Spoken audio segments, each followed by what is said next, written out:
move directly into three kind of responses and also the opportunity for three more ideas to be thrown out onto the table. We're going to start with Venkat Ramaswamy.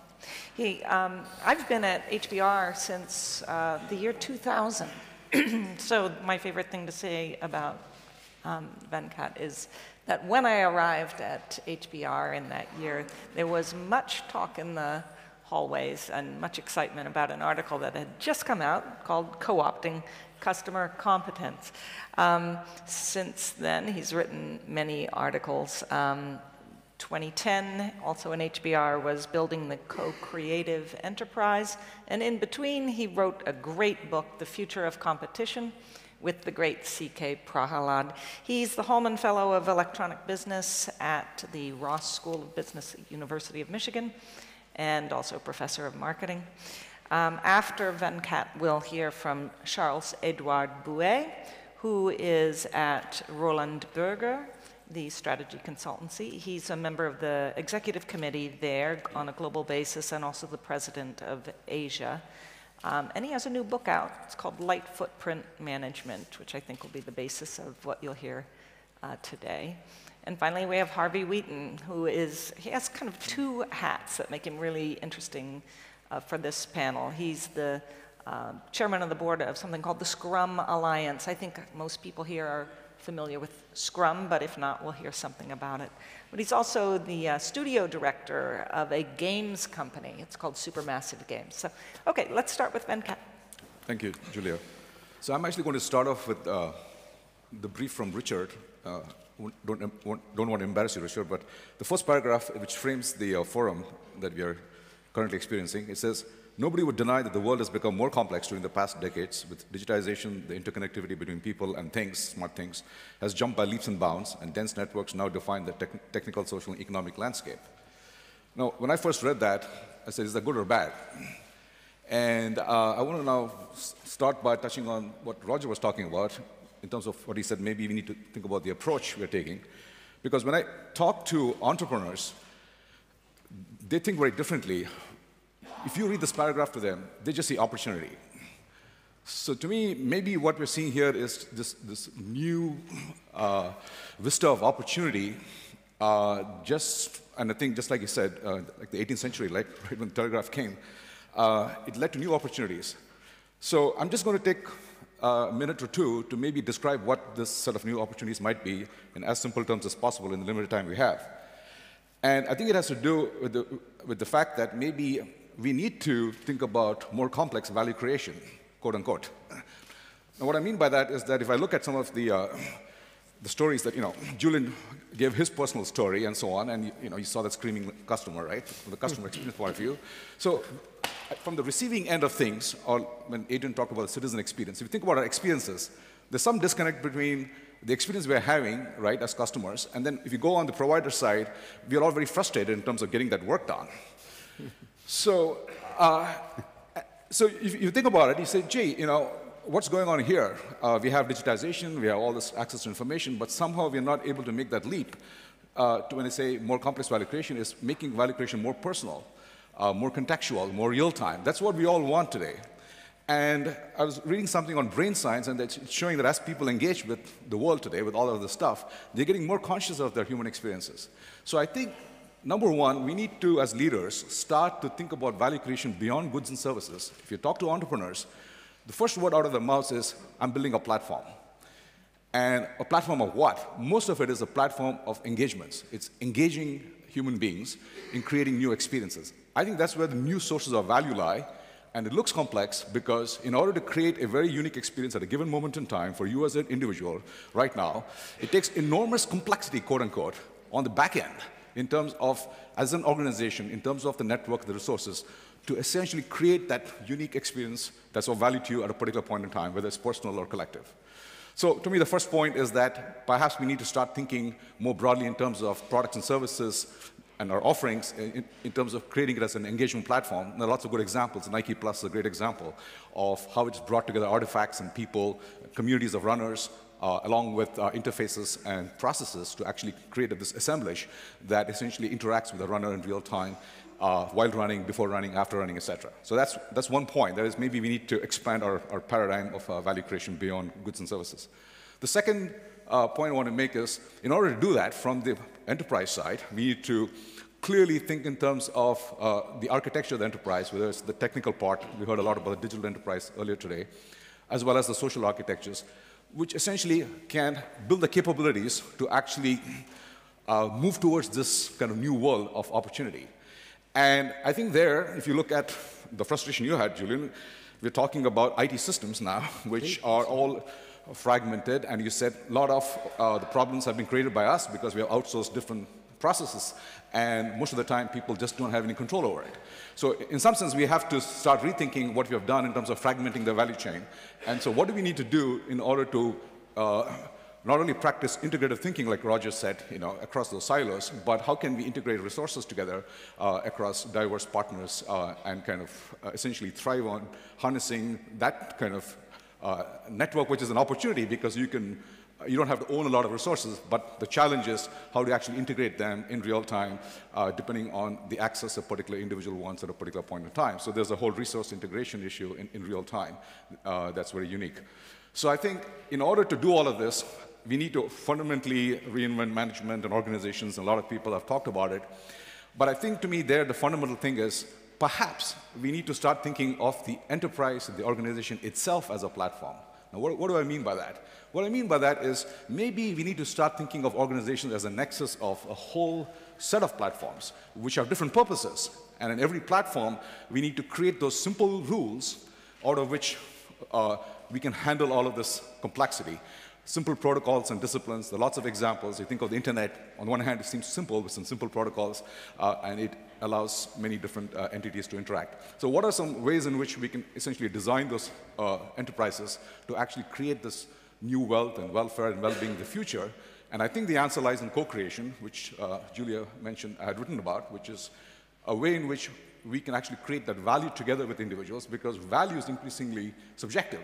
And we tend to objectify it in terms of the goods and services. So how can we essentially provide these platforms to have, first of all, the dialogue about people's experiences, the experience complexity, try to connect with it, bring that, and for people to actually understand viscerally what someone is experiencing, and there are lots of visualization tools we discussed earlier today, which help people express that. And somehow, through that dialogue with those real stories, start to make changes in the design of processes. And that's where a lot of the design thinking that Tim Brown talked about, I think, makes a lot of sense in terms of how we redesign these platforms in the organization to be able to support all of this. So I think if you start thinking of this more as kind of a whole new world of opportunity, it does come with significant changes in the way we think about the systems and structures of organizations and how to actually co-create the change in order to tap into this kind of new world of opportunity. And I'm sure 50, 75 years from now, people will look back and make the same comment, Roger, that you made. Thank you.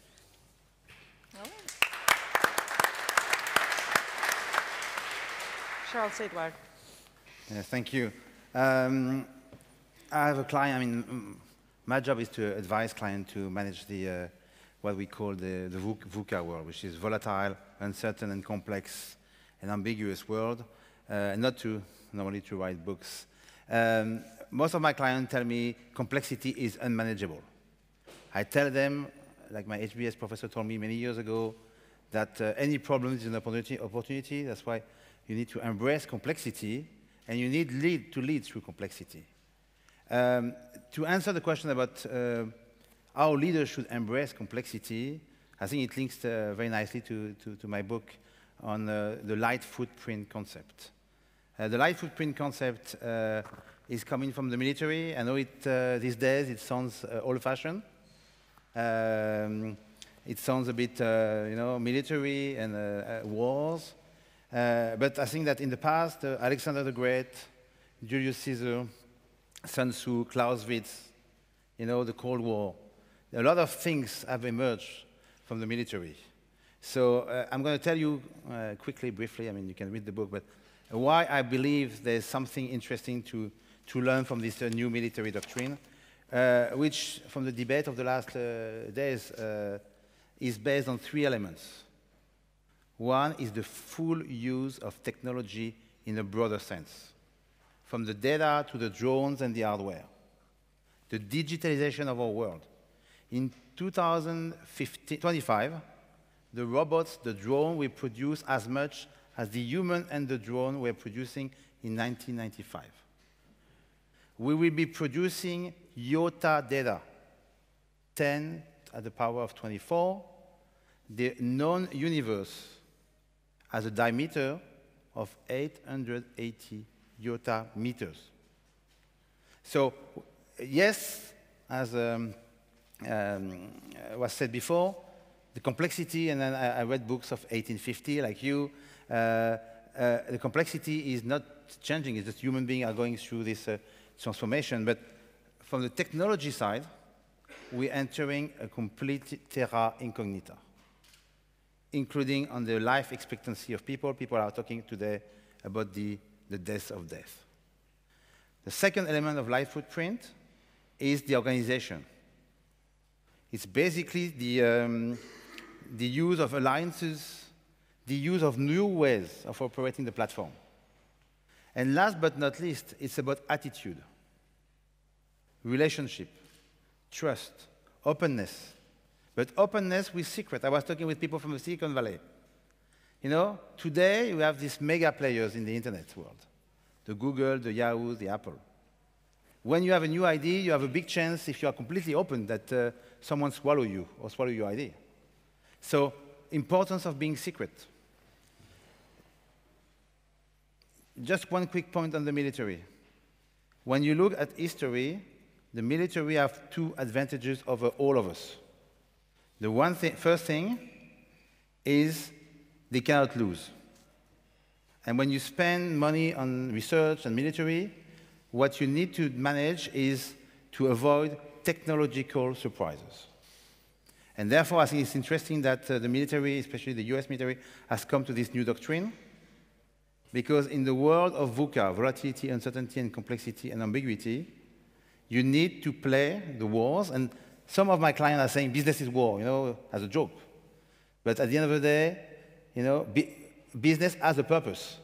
The purpose is to do something on behalf of your stakeholders and shareholders. So the military has one advantage, is they have time, resources, and an upper target. The second thing is we have empirical evidence of the bridge between the 2 worlds. Strategy, and people have forgotten, is coming from the Greeks. And I know sometimes people are talking about Greece as a, a challenge country, but Greece was in all times, a civilization. Stratos is the army or the resources, and ago is the leadership. So leading resources into something. What does it mean for leaders? I think it means 7 things. I mean, I try to be quick. First of all, and I think some of the panelists say it, and that's my experience as advising companies, you cannot say the past is gone. The human will change. They will have no more emotions. They will not eat anymore. So I think that the leaders have to keep some of the basic elements of what have made great leaders from very far away to now great leaders. The second thing they need to do is they need to add new capabilities. Among the capabilities which I think has emerged is what we call the being a leader. Not knowing to be a leader, not doing what needs to do a leader, but being, the attitude, what you project. Emotions. As you get into a VUCA world, as you have to operate differently, you need to show emotions. And that's something which I think is sometimes difficult because people don't feel it. Followers, that's in the past. Consistency. There's a concept which is called plural leadership, which comes from a Lao Tzu, from very old ancient time.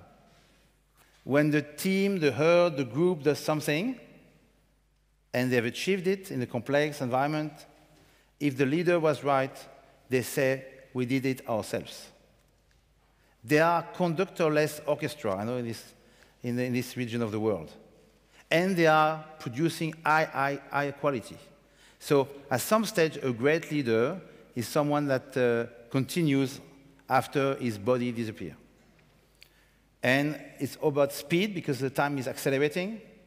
You know, it's a big challenge for humans, because we cannot live at the Twitter speed at the nanosecond. So one of the challenges for leaders is managing speed. And last but not least, I believe that trust, and that's a big topic for government, for employees, for citizens, and for leaders, trust is going to become one of the most important currencies. We protected ourselves in the old system against trust. The CEO, or you took your case of getting the money. You know, basically, I'm not saying the people didn't trust you, but most of the people you got on the phone didn't trust you. It's another guy trying to get paid earlier. So there's also a system where we've been protecting ourselves, so it takes a lot of time to build trust. It takes a lot of time to remove trust. And I think the new leaders in this kind of new light footprint environment will have to give trust quickly, but we'll have to take trust quickly when people don't demonstrate. Thank you. Thank you.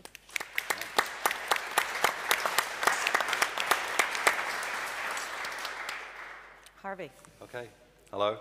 I feel in terribly esteemed company. I have never written a book. Maybe one day. So what you're going to get from me, I think, is some practical observations from a variety of companies I've worked in. It happens to be games at the moment. I've worked in many different big organizations and small ones. So our current company is not a particularly complex organization. We have just over 100 people. The work we do and the complexity of the projects, I think, is really high. Making a complicated game for a complicated platform is a tough thing to do. We have incredible specialists, we have artists, we have musicians, we have technical people, and getting those people to work together on a common problem is, it's quite an interesting challenge. And the pace of change, is as big for us as it is for anybody else. So whereas previously it would be the norm to spend years developing a game that goes into a box, that goes into a shop, now it's all about products as services. And one of our teams recently has completed the game from start to finish in 12 weeks. And every 2 weeks, there's a new version out on the Apple Store, regular as clockwork. And wow, what a transformation from we've got 2 years to make this thing to suddenly we have to actually be doing something. And soon, I think it will be daily, not 2 weekly. It's a huge pace of change. So my observation is that I love the talk, all through the last 2 days about something seemed to remain constant and the same.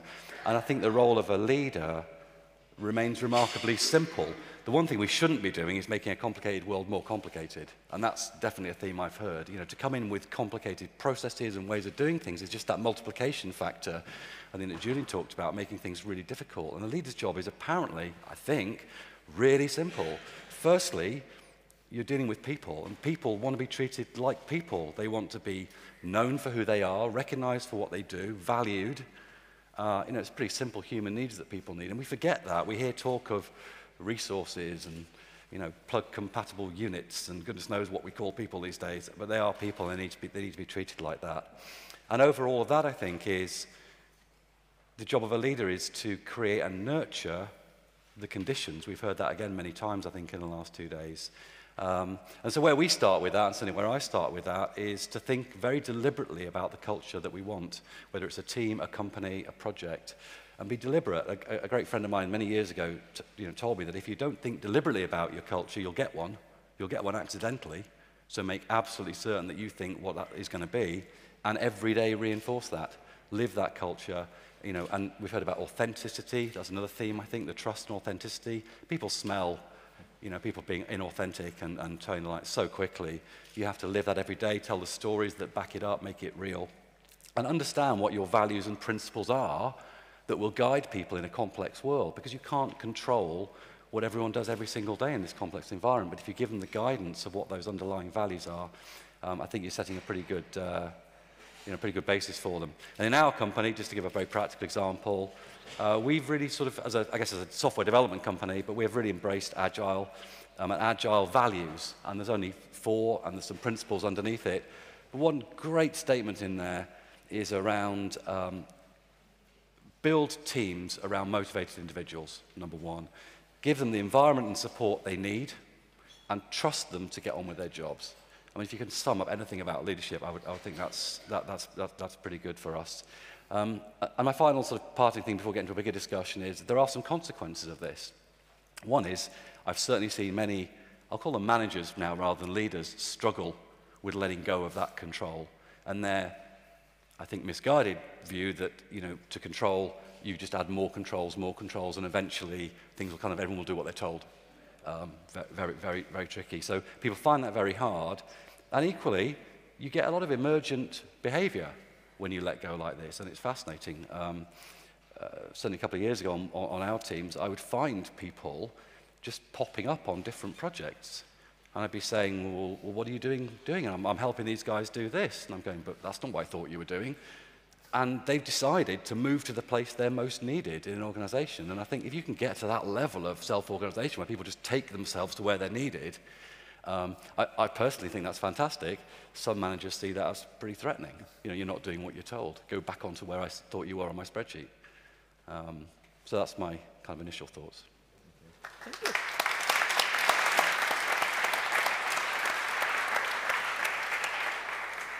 Okay, it's time to engage in some of what Venkat would call co-creation. We're going to ask you all to put in your thoughts, and you know, so I'll let you formulate them for just a second while I remind you of some of the questions I put out at the outset, and a tiny bit of what I heard. So my big questions coming into this was, is there something new that organizations now need from leaders? Is there something different about the role? And in that kind of category of what do we stop doing in order to do those things? What do we no longer need leaders to do? How do leaders exercise influence if we kind of agree that influence is a much bigger part of the game in a system that you have less direct control over? And then, you know, what are those attributes of the thoroughly modern leader?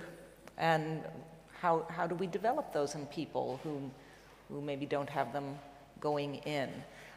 So some of the things I heard, and I won't belabor too many of them, but one thing we have to do is just heal that self-inflicted complexity. It's almost a sort of a, it isn't so much what you do, it's what you don't do. It's you don't create some of that divisiveness and in many ways that keeps people from integrating their thinking and their activity.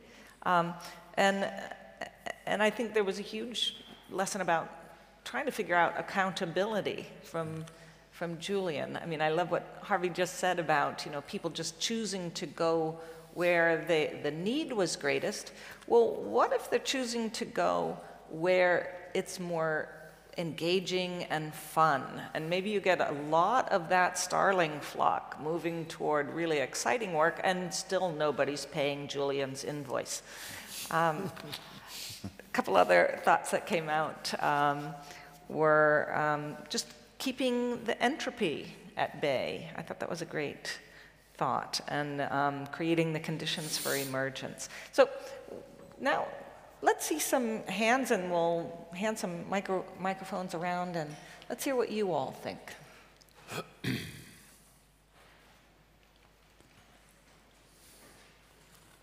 you. Yeah, my name is Peter Starbuck, and my question is to Julia. Can you ask the panel their opinion on how would Drucker have reviewed leadership in relation to management in the modern concept? How would Drucker have thought about this question? Have answered this question about how would leaders embrace complexity? Well, there's I think the next panel, I think after ours, is going to have a go at it, but let me offer a quick thought. I mean, the trouble, I think Drucker would have absolutely been, shall we say, sympathetic to the idea that the job of the leader is to enable the people around them to do their best work, if you see what I mean. And for me, an awful lot of leadership is is about doing, shall we say, less rather than more. So in some ways, I like to go back to this point that I think several of us have talked about, which is that values created, if you like, on the front line, values created by people who are impassioned and excited about what they're doing, and who can see the opportunity to add value, to innovate and to be creative in a relationship with a customer. And so the leader's job in some ways is not to actually kind of mirror the complexity of the world that they have on their people, but in fact to do the exact opposite, which is actually to make things incredibly simple and straightforward and clear, so that everybody on the front lines of their organization, whether they're serving customers or whether they're paying accounts payable, actually understands that opportunity. And that's where value is created. So I have no idea if that's what Peter Drucker would have said, but it's certainly completely consistent with my reading of his work. It's an interesting question what Drucker even thought about leadership before even moving into leadership under conditions of complexity. I mean, so he had that great phrase, and I'm sure I'll mangle it, but I think I remember that leadership for him was kind of a three-part thing. It was raising the vision of the individual that you're leading, raising their taking their performance up another notch, and somehow working with their personality, you know, which I think is sort of that values and traits thing. Of course, I'll have to look up, maybe, Rick, maybe you know it. But it was essentially that. So I think it's a great question. How does each of those things change if the work is far more complex? Roger, do you want to say anything about? Oh, no, I'm happy to go to the next question. Okay, good. Well, I come from the public service, and in the whole discussion today, I didn't hear the word control, basically. And a particular question that I have to ask Harvey: what do? You want to achieve something, and what happens if all these people are flocking to the guy who does not exactly do what you want him to do? Yeah. So, do we need control, or are we in a new, brave world? We don't need that word anymore. Thank you. I guess the way to answer that, and it's not true, by the way, that everybody just flocks to whatever works. There are some companies I know do work like that, and I never understand how that works. And so I think for me, it's sufficient control to avoid complete chaos. You know, it is that whole edge of chaos thing. There is a line somewhere, and it's a very hard one to draw between letting go enough, but kind of keeping control. So another aspect of leadership, I think, is to paint the picture of where we're going really clearly. I think you said one of the three aspects of that leadership is the vision, and imparting that to people and being really clear. And part of creating the environment, I think, for success there is to create such a compelling, incredible common purpose in a group of people that they will do nothing. Nothing will stop them being part of that. They just have to be part of that, and they understand it clearly, and you're talking about that every single day and about what that is. So they're not free to just go and make, you know, washing machines rather than make games. They're here to do something and make a specific thing, and they understand what that is, and then how they choose to organize themselves to get that done. That's kind of their responsibility. That's what I would say. I was going to say, my own view would be that the only thing that's changed is the illusion of control, right? So I think there was a really strong illusion of control the farther back you get in organizations, and there's just a greater awakening to the fact that was all just an illusion. And I think the military provides probably the best example of it, where it used to be the notion, oh, this is all command and control, and you have your orders and all that. And the people then who studied what actually happens out on the battlefield just said, well, none of that actually happens. It really sounds good, but none of it actually happens. And now the militaries in general are simply understanding that they have to have a very different mindset about what goes on in the battlefield, so that all of their attempts to control don't confuse people and screw things up totally. So I think the good news is we're having more of a convergence of how life works with our theories. Our theories aren't getting better; they're just less screwed up.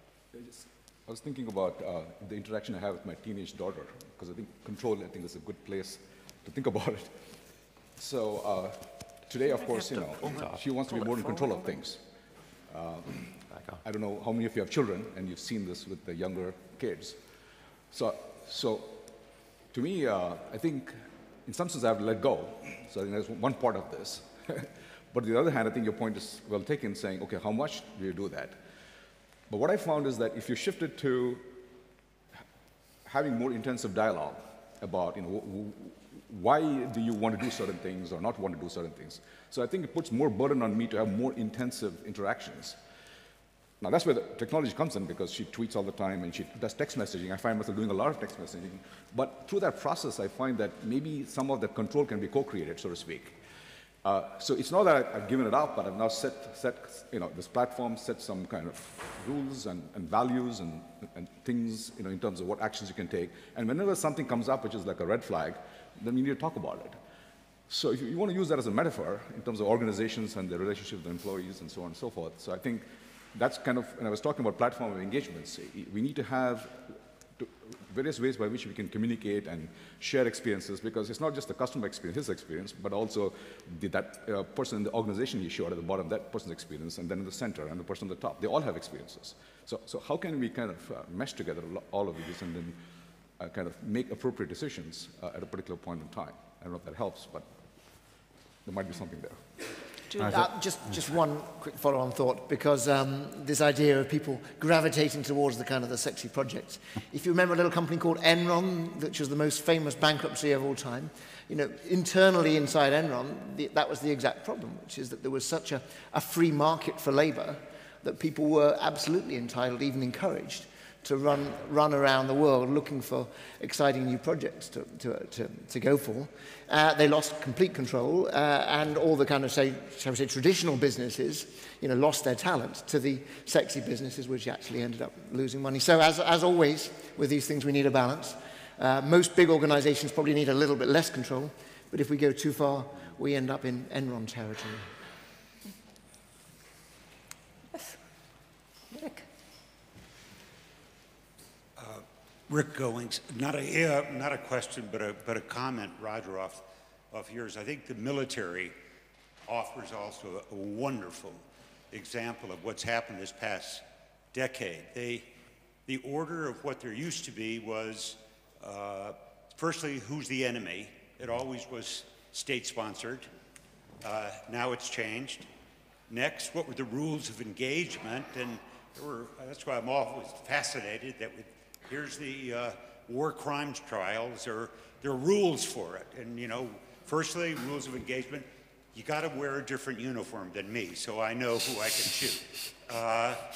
No women and children, civilians, keep them out of it. Next, where the battlefield was, it used to pick, last century it was always somewhere in Belgium, but it was try never to have it in your country.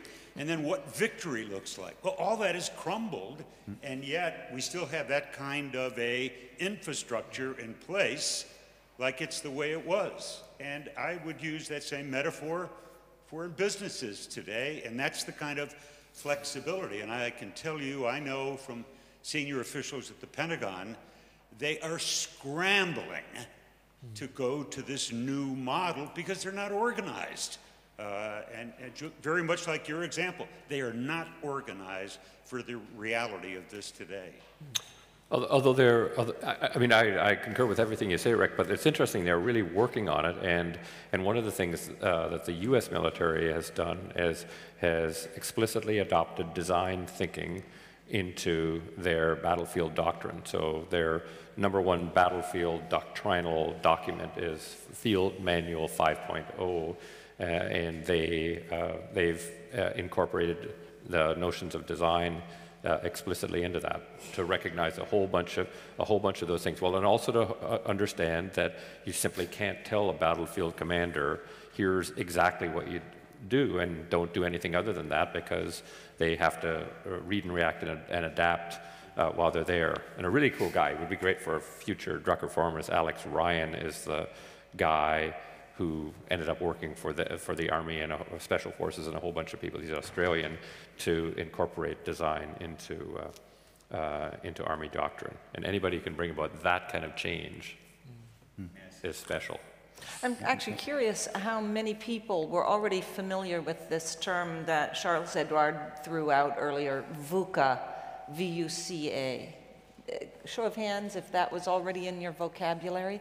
I think it is kind of, there's a strong sense that there's an analogy to learn from there, that the military recognized that they had this whole new complex reality, this volatile, uncertain, complex, ambiguous thing, and therefore their doctrine had to change. You know, so doctrine sits at a higher level than strategy. And it doesn't get revisited very often. It's almost like the values level of an organization.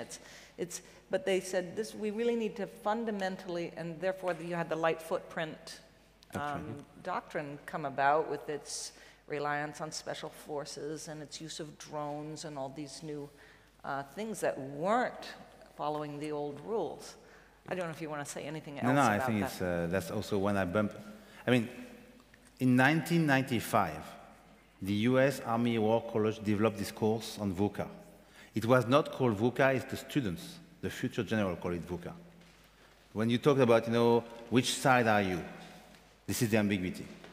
I think there was a big foresight in 1995, for those of you who were using internet, that time with AOL, to think that the world will be VUCA.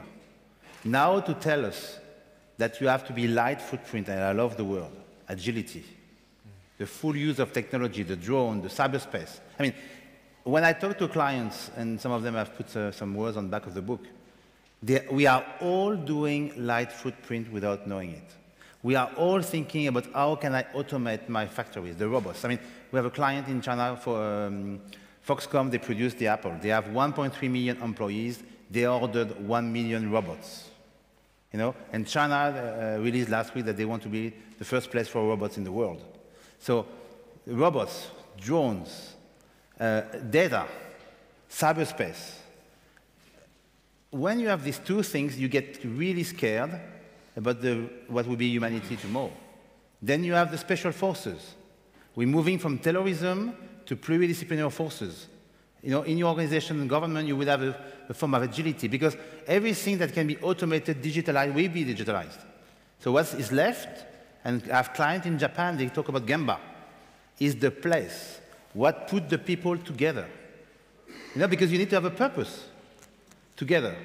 And then you get into theories of alliances. You know, Alfred Chandler wrote that the MUBE, multi-unit business enterprise, were created because the cost of transaction was too high. So if the cost of transaction is 1850 is high, then I recruit, I grow, I buy. In 2000, the cost of transaction became 0. We exchange data. We can do a contract. In 2012, the cost of transaction is negative. I have one client, and I can elaborate on this. I have one client is drilling tunnels. Okay, when you drill tunnels, you set the price. You say it's $1 million, $20 million. I'm going to drill you the tunnel. And your job is to face problems and solve them as soon as possible because you want to drill the tunnel. He discovered a social media group between Lyon, Hong Kong, and Montreal. These people, they are students, professors, nurses, stewardess. In the evening at 6 o'clock, they connect to the network, and they talk about tunnels.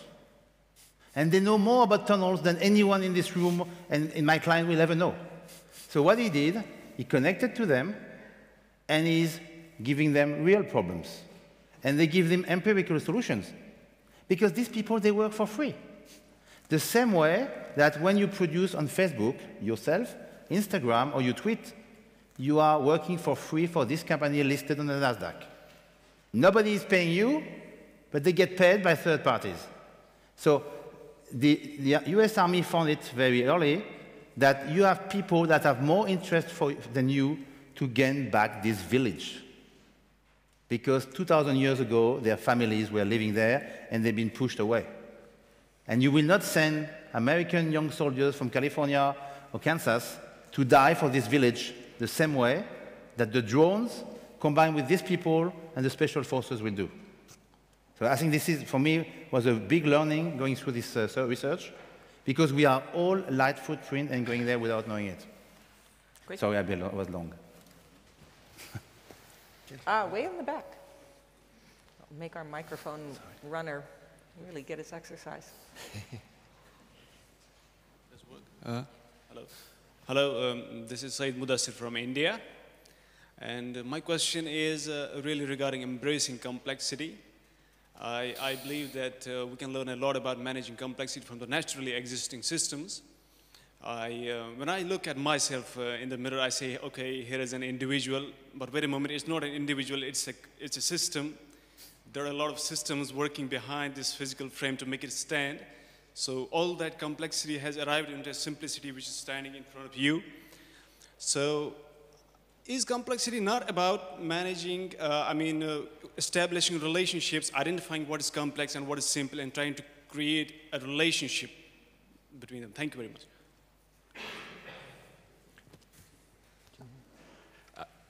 I'm not sure I entirely.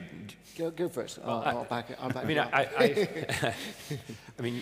I think we're using complexity as a short form or a code essentially for, we don't understand all the relationships between the things we have to think about. So there are, as Helga talked about on whenever that was, yesterday, Thursday. They're nonlinear and they're complex and they can be circular, etc. And so if all relationships between variables were kind of known and were simple, we wouldn't be worrying about complexity. But they most certainly are, and I think they are sufficiently complex that kind of the best you can do, and this is what I always say about strategy. I mean, strategy in some sense, the exercise of strategy is about dealing with complexity, dealing with a bunch of complex variables that you have to think about: my customers, my competitors, the government, all these things. And what it is about understanding those things enough to shorten your odds. I always tell people strategy is not about perfection. If you try to seek perfection, you try to get rid of complexity 100%, and my view is good luck to you.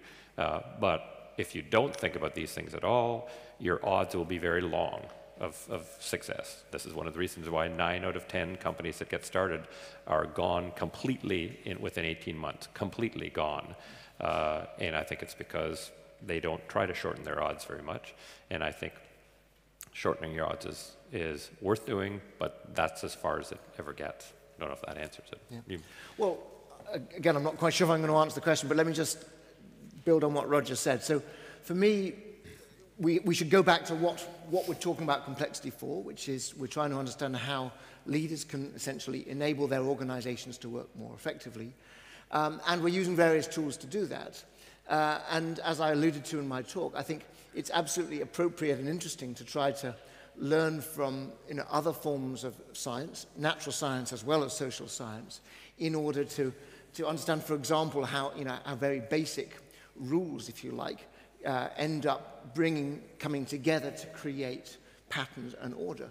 But we also have to accept the limitations of these rules. And I always believe that we should acknowledge as soon as possible, shall we say, the limitations of whatever metaphors and analogies that we use. And I do sometimes worry that we've become overly enamored of these types of this language around complex adaptive systems, and that we should sometimes try to go back to some slightly more basic conversations. I think you're trying to pull us a little bit more back to the basics of, isn't business just about relationships between individuals? And I think absolutely right. Let's use complex adaptive system thinking if it helps us, but let's not get too obsessed with that as a language. Just to add to that, I think on top of all these metaphors we use with plants and animals and so on in nature, we have to realize that they don't have a mind like we do. Right. So the moment you start thinking about human beings, I think that's where a lot of the complexity we're talking about starts, in that we can be ambiguous and uncertain, and we have emotions, like you're saying. And so I think I come back to this notion that we have experiences, and we're getting more conscious of our experiences. It's not clear to me those birds are conscious of their experiences, or the animals. So I think fundamentally we have to start, I think, by thinking about the space of human experiences which come from our human-to-human interactions, which is all exploding, and step back and ask, well, is there some opportunity there in terms of taking these interactions to the next level, the interactions that Julian had with that company, with that person had with somebody else, and trying to solve this problem. And that's where I think technology, we had a positive view of it earlier today. We discussed the negative and the positive. But if we take the positive part, I think there's something there if we can amplify it and look at how we can enable these new kind of platforms of the future where we can essentially, through our human-to-human interactions, go beyond these natural systems and start looking at the social systems, which I think is where a lot of the complexity we're talking about emerges from. There.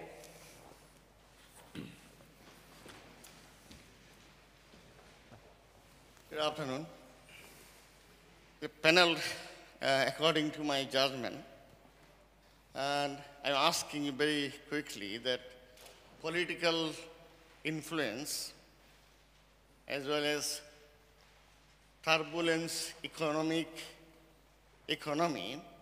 due to political influence, Barack Obama failed to connect his Senate member and Congress. As a result of this, he's facing serious problem of his leadership complexity. And due to the inflation and economic turbulence, Lockheed Mitchell, the world's richest man, he dropped to 7 or 6.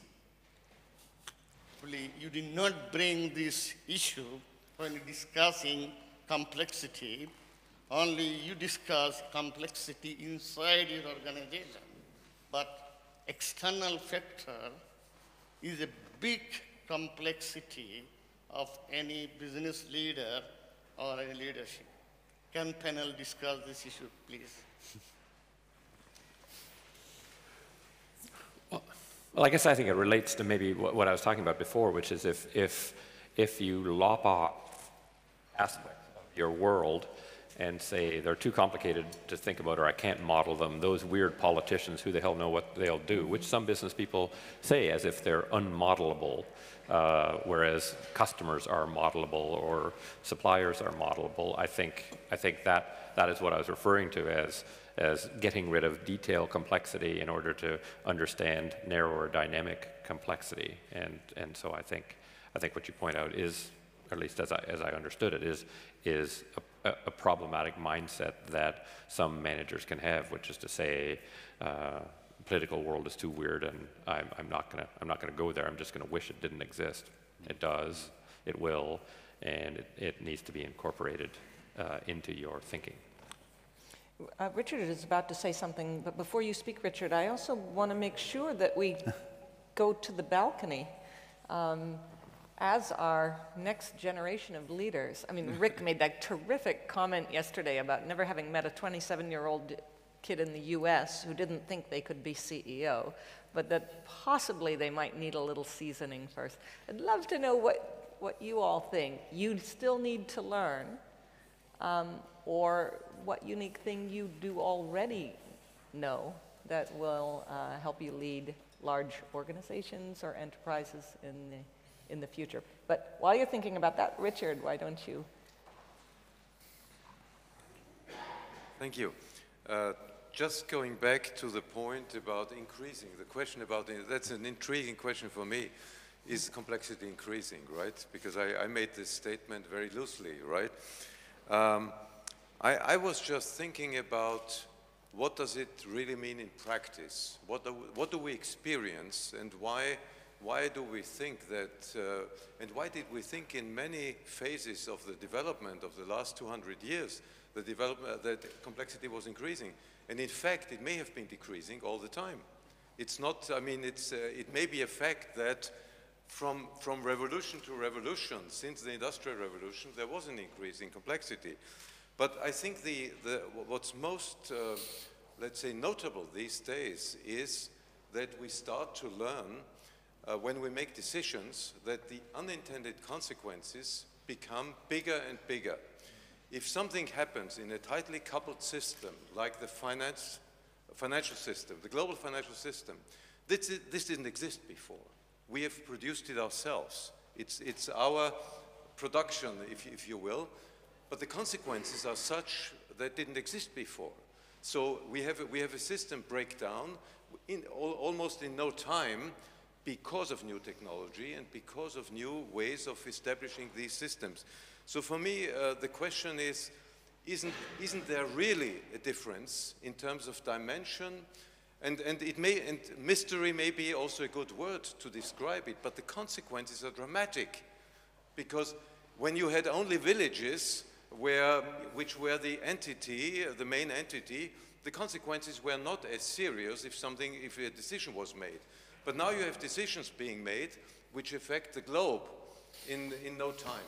And that's a different in dimension, in my opinion, and that may be the justification why we talk about a new situation. Yeah, and there may be. I mean, I just can't convince myself. So that's where I'm. That's where I'm at. I mean, for me, the exercise I would do if I was trying to understand complexity, the exercise I would do, I would go to Julian's view of experienced. I love that point about, you know, what's experienced complexity, and just ask in the moments you experience a feeling that you think of as, wow, I'm facing complexity, just sit there and try and do a diagnosis. Why is it? And I think, frankly, most of the times where you're going to say, I feel complexity, is when somebody is not helping you solve a general equilibrium problem.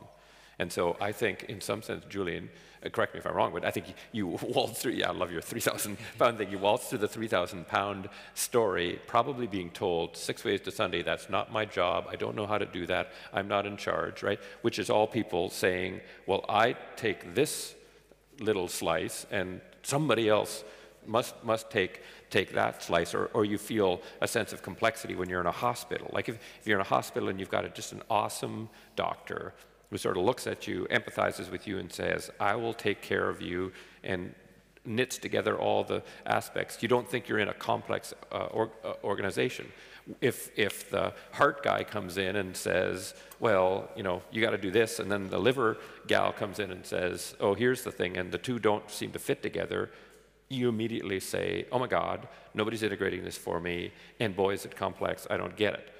So that would be my guess, but I think everybody ought to just go out in some sense and ask yourself, how is it that you experience this feeling called complexity so that you get a better diagnosis, or we all jointly get a better diagnosis, and we can email one another and say, here are the sources of complexity in my life, because if we got that, we'd have a better chance of dealing with complexity than leaving it something that's vague. But I don't know, does that make sense at all to you, Julian, or not? Absolutely, and just to pick up on that point, I mean, you can relate it to my personal experience, you can relate it back to the financial crisis.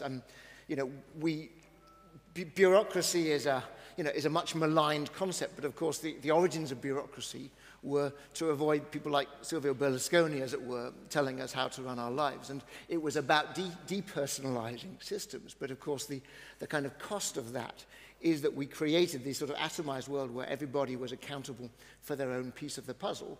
And we lost track of any sense of overall accountability for the system. So for me, you know, we need to try to find ways of making systems both work efficiently through standardized processes, but not losing sight of the person or the people who really own the big picture, who actually have that overview of whatever the process is, so that they are able to see the forest, if you like, for the trees.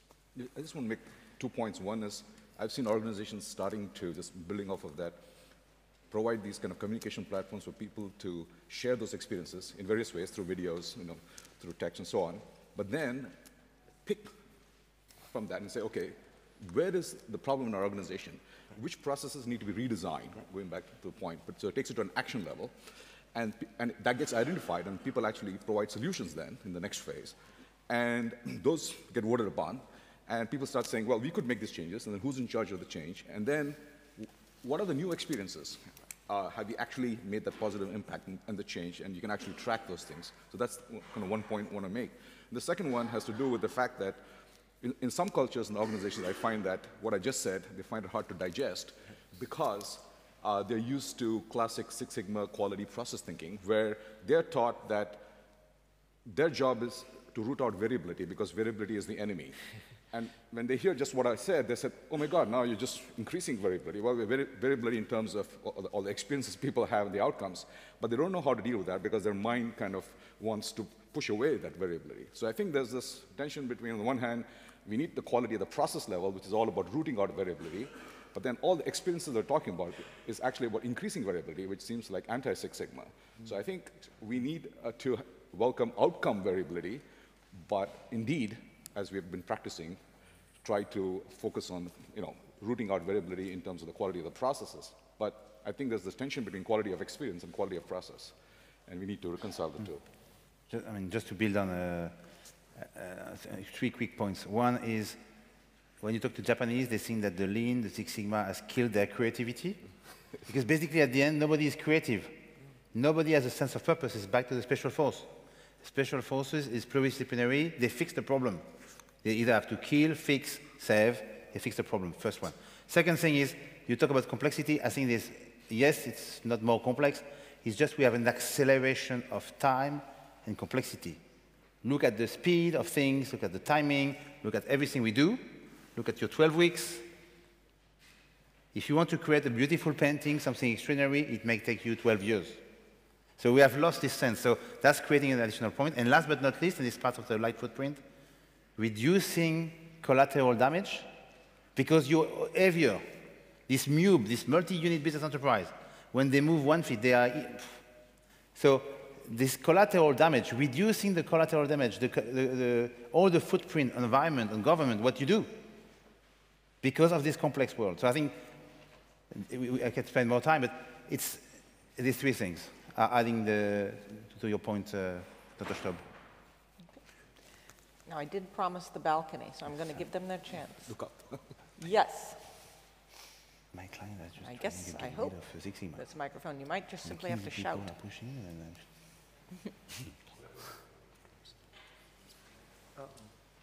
It's okay, just project.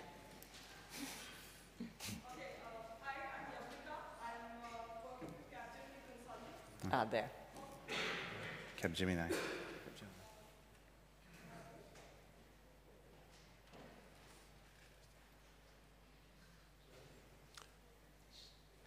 What? Sorry, am I audible now? No. It's complex. You should take another one from the floor and get their act together. I keep expecting. Yeah. Okay. Okay. Hi, I'm Yavnika. I work with Capgemini Consulting. I have a question to the distinguished panel here. Can complexity in businesses be a source of competitive advantage? In the sense, we do want to simplify, the experience of doing business, but could it be like a competitive advantage against the competition that, businesses face today? Right, so a positive view instead of seeing it as a problem all the time.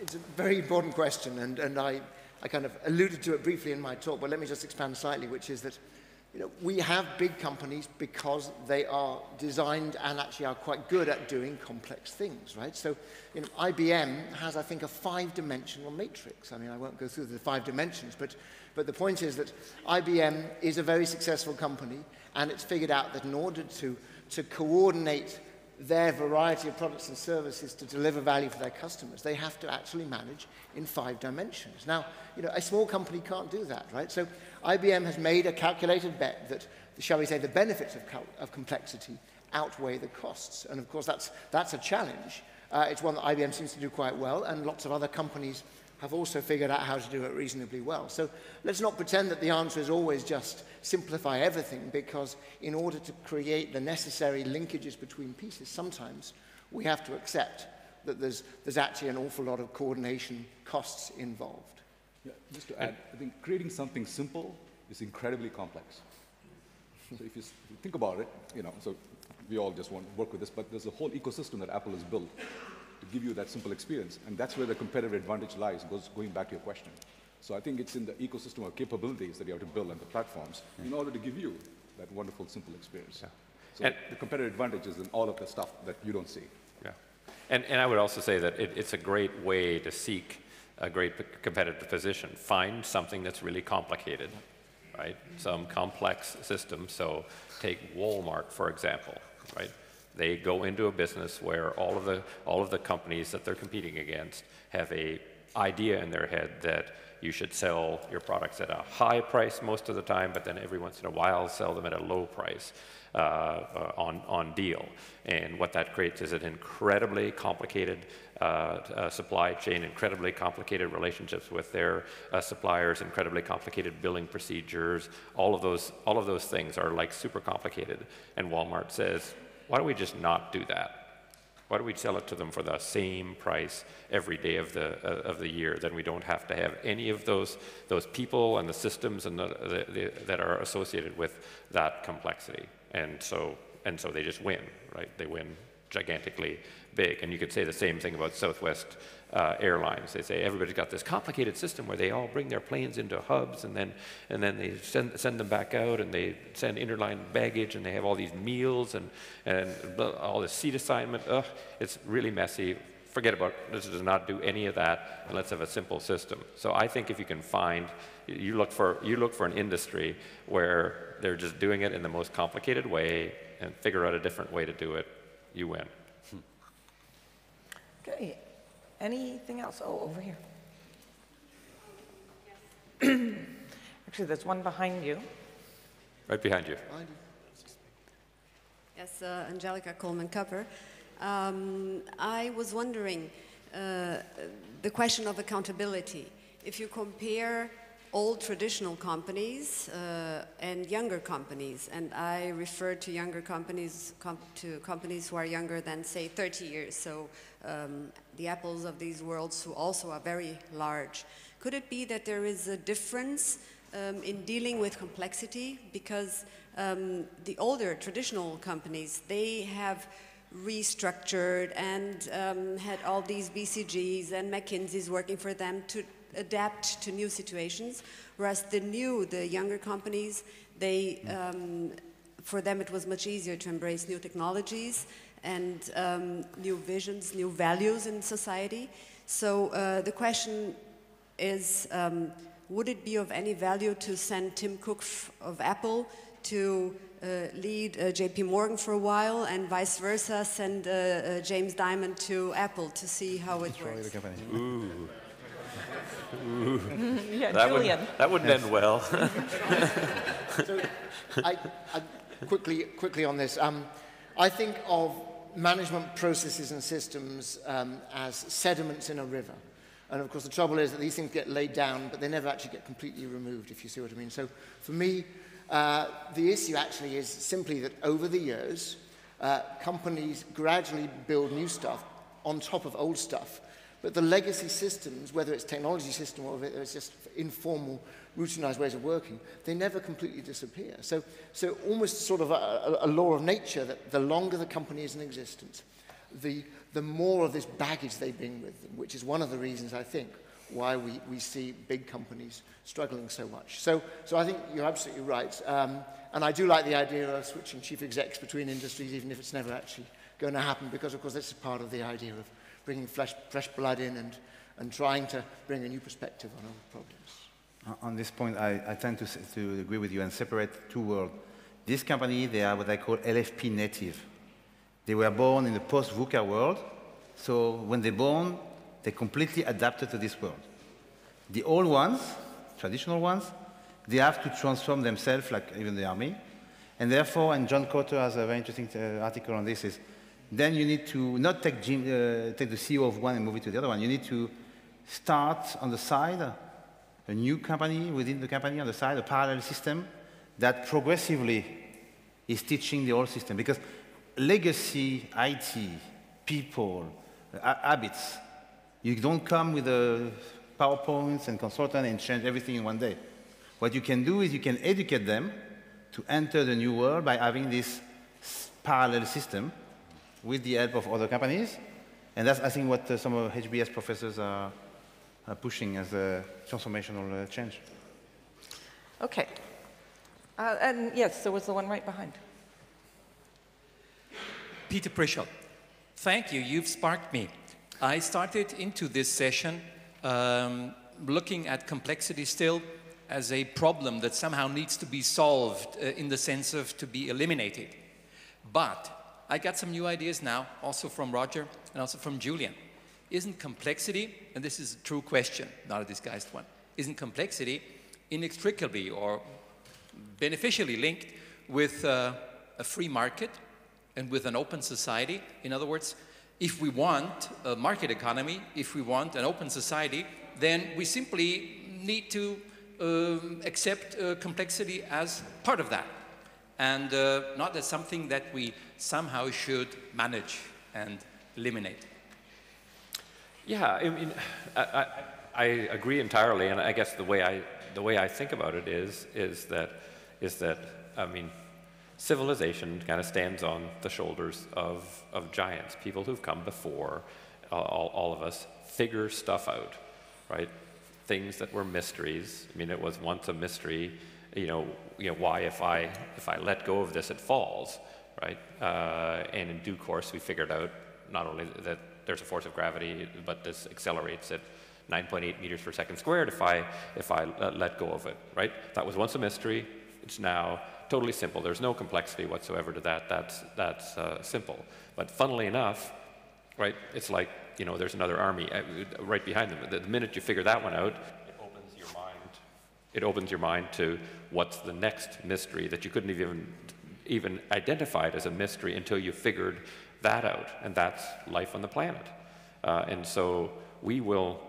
I mean, civilization should die out and just go away if there's ever a day when there isn't another set of mysteries to solve, because that's sort of all we're here for, right? Is to figure stuff out, move that forward. So I don't fight complexity, if you will. I just sort of say that's my job, your job, everybody else's job here, and it's a really fun job.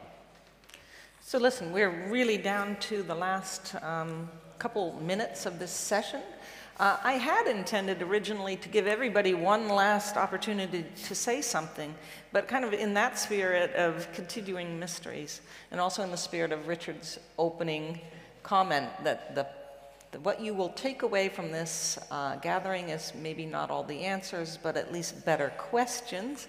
Why don't we just end with that? Tell me something that leaving this session, leaving this event, you think is the great next question.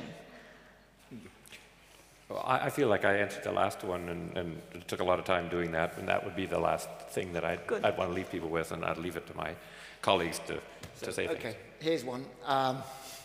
So we live in this is a Druckerism, we live in a knowledge economy, an economy full of knowledge workers, where the source of competitive advantage for companies who are good at it is managing knowledge workers and managing, if you like, the flow of information that enables people to come to better decisions. And we've assumed for the last 30 or 40 years that, shall we say, the knowledge economy has supplanted an economy where capital or labor was the scarce resource. So my question is, what comes next? In other words, once we get to a point where information itself is a commodity, in other words, there's a deluge of data crossing our desks every day, can we assume that information and knowledge are, shall we say, the scarce resources that we need to manage, for the future? I would argue no. At some point, the benefits of thinking of that as our scarce resource gradually tail off and something else replaces it. Okay. And I'm not quite sure what that thing is, but it's going to have to happen sooner or later. And how do I understand the experience of the person who receives something I do and connect with it? That's my question. Okay, difficult one. I think we all do, as I said, life footprint without knowing it. I think that if you push the envelope, apart from learning from the military, it has a lot of implication to our planet, to all the people in this world, not only business and government. The question is, how can we be a lighter footprint with less collateral damage in the world of tomorrow? Wow. Excellent. One thing I'm thinking about throughout this conference is that shortening timescale, the logical conclusion of which is we go from years to months to weeks to hours to real time. And so when data and our decisions are effectively real time, and there's so much of it, the massive information we're collecting in real time from people using products and services out there is how are we going to deal with that? And that complexity, that's another massive complexity every second of every day, not every week of every day. An excellent set of new mysteries to solve and turn into algorithms, or take them however far we can in the future. Thank you for your kind attention and for your co-creation, and please